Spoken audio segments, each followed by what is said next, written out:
Bismillahirrahmanirrahim.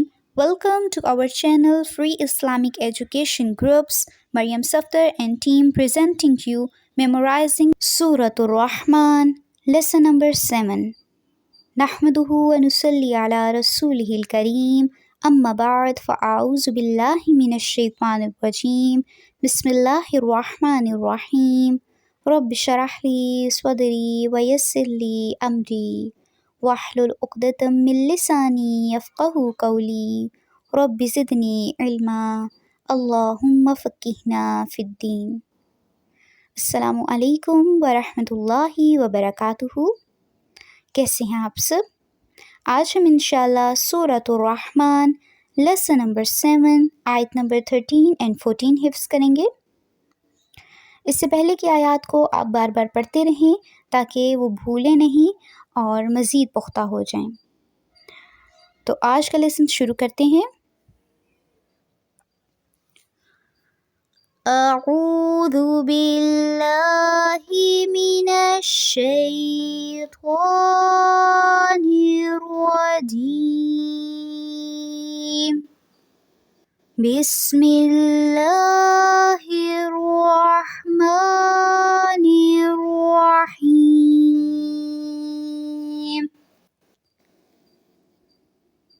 فبأي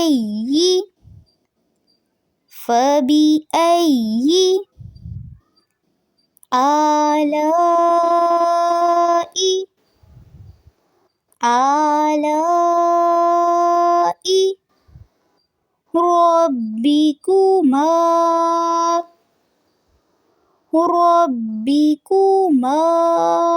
تكذبان. فبأي آلاء ربكما تكذبان.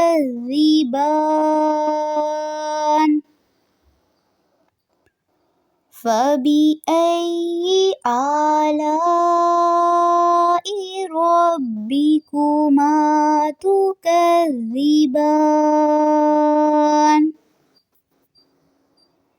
فبأي آلاء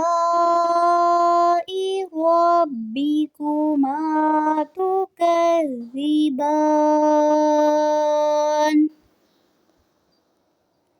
خلق الإنسان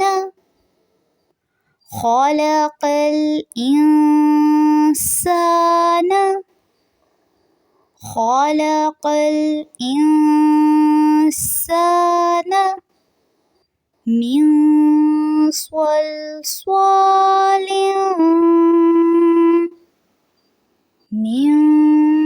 صلصال كالفخار.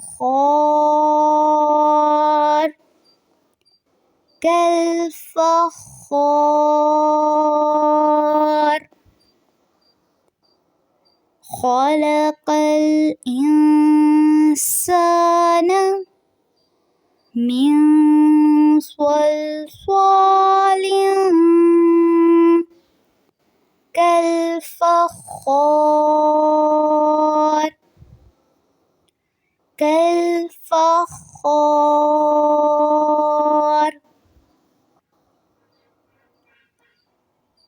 جی اب ان دونوں آیات کا ترجمہ دیکھ لیتے ہیں.